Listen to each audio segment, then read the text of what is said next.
Filmy beet YouTube ಚಾನೆಲ್ಗೆ ಸ್ವಾಗತ. ನಾನು ಶ್ರುತಿ ಪಾಟೀಲ್. ಬಹುಭಾಷಾ ನಟಿ ಭಾವನಾ ಮದುವೆ ಫಿಕ್ಸ್. ಯುವ ನಿರ್ಮಾಪಕ ಜೊತೆ ಕೂಡಿ ಬಂತು ಕಂಕಣ ಭಾಗ್ಯ. ಹೌದು, 3 ವರ್ಷಗಳ ಹಿಂದೆ ರೋಮಿಯೋ ಚಿತ್ರದ ಮೂಲಕ ನಟಿ ಭಾವನಾ ಮತ್ತು ಜಾಕಿ ಚಿತ್ರದ ನಿರ್ಮಾಪಕ ನವೀನ್ ಪ್ರೀತಿಸುತ್ತಿದ್ರು. ಅಷ್ಟೇ ಅಲ್ಲದೆ ಇವರಿಬ್ಬರು ಮದುವೆ ಆಗಲಿದ್ದಾರೆ ಅನ್ನೋ ಸುದ್ದಿ ಒಂದು ಕೂಡ ಕೇಳ್ಬಂದಿತ್ತು. ಆದರೆ ಭಾವನಾ ಸಿನಿಮಾಗಳಲ್ಲಿ ಬ್ಯುಸಿ ಇದ್ದ ಕಾರಣ ಮದುವೆ ಮುಂದೂಡಲಾಗಿತ್ತು. ಜೊತೆಗೆ ಭಾವನಾಳ ತಂದೆ ಸಾವನ್ನಪ್ಪಿರೋ ಕಾರಣ ಮದುವೆಗೆ ನಿಗದಿತ ಸಮಯ ನಿಗದಿಪಡಿಸಿರಲಿಲ್ಲ. ಆದ್ರೀಗ ಈ ಜೋಡಿ ಹೊಸ ಸಿಹಿ ಸುದ್ದಿಯೊಂದನ್ನ ಶೇರ್ ಮಾಡ್ಕೊಂಡಿದೆ.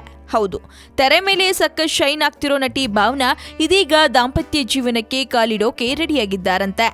ಸದ್ಯ ಹನಿಬಿ ಪಾರ್ಟ್ 2 ಚಿತ್ರದಲ್ಲಿ ಬ್ಯುಸಿ ಇರೋ ಭಾವನಾ ಏಪ್ರಿಲ್ ತಿಂಗಳಾಂತ್ಯಕ್ಕೆ ಮದುವೆ ಆಗೋದಾಗಿ ತಿಳಿಸಿದ್ದು, ಸದ್ಯದಲ್ಲೇ ತಮ್ಮ ಮದುವೆ ದಿನಾಂಕವನ್ನ ಬಹಿರಂಗ ಪಡಿಸೋದಾಗಿ ಹೇಳ್ಕೊಂಡಿದ್ದಾರೆ.